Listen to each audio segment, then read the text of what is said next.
વાવથરા જિલ્લામાં ભારે વરસાદે વિનાશ વેર્યો છે। સુઈગામ બોર્ડર પર ભારે વરસાદથી મોટા પાયે નુકસાન થયું। સુઈગામના બોરુ ગામે મીઠા ઉદ્યોગમાં ભારે નુકસાન થયું। પાણીના પ્રવાહમાં તણાઈ ગયા મીઠાના ઢગલા, જ્યાં મીઠાના ઢગલા તણાઈ જતા લાખોના નુકસાનનો અંદાજ છે।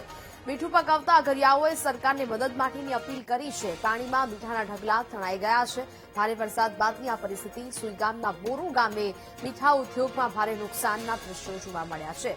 વાવથરા જિલ્લામાં ભારે વરસાદ વરસ્યો ને જેને કારણે વિનાશ સર્જાયો છે। સુઈગામ બોર્ડર પર ભારે વરસાદથી મોટા પાયે નુકસાન થયું। સુઈગામના બોરુ ગામે મીઠા ઉદ્યોગમાં ભારે નુકસાન થયું હોવાનું વેપારીઓ કહી રહ્યા છે। પાણીના પ્રવાહમાં મીઠાના ઢગલા છે તે તણાઈ ગયા। મીઠાના ઢગલા તણાઈ જતા લાખોના નુકસાનનો અંદાજ લગાવવામાં આવી રહ્યો છે। મીઠું પકવતા અગરિયાઓએ સરકારની મદદ માટે અપીલ કરી। સંવાદદાતા મોગજી ફોન લાઈન પર જોડાયા છે। મોગજી, વાવથરા જિલ્લામાં ભારે વરસાદે વિનાશ વેર્યો છે, શું સ્થિતિ?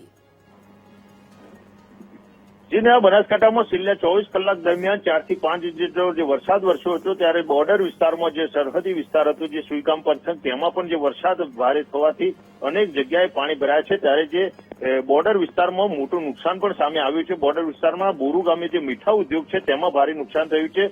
ભારે વરસાદથી જે મીઠાના જે ઢગલાઓ હતા તે તણાયા હતા અને જેના કારણે મીઠું પકવતા અગરિયાનું જે મીઠું હતું તે પાણીમાં તણાઈ ગયું હતું। એટલે કે લાખો રૂપિયાનું નુકસાન અત્યારે અગરિયાને પહોંચ્યું છે। સમગ્ર મામલે તંત્ર દ્વારા સર્વે કરી અને અગરિયાને મદદ કરવામાં આવે તેવી પણ માંગ કરવામાં આવી છે। જે પ્રકારે બોર્ડર વિસ્તાર સુઈગામ વિસ્તારનો જે વિસ્તાર છે ત્યાં છેલ્લા 24 કલાક દરમિયાન જે ભારે વરસાદ થયો છે અને તેના કારણે અનેક જગ્યાએ પાણી ભરાયા છે। ત્યારે બોરુ ગામે જે મીઠા ઉદ્યોગ છે ત્યાં મીઠું પકવવામાં આવે છે તે મીઠા ઉદ્યોગને ભારે અસર થઈ છે અને અત્યારે ભારે વરસાદના કારણે લાખો રૂપિયાનું નુકસાન થવા પામ્યું છે। જી બિલકુલ મોગજી, જાણકારી બદલ આપનો આભાર।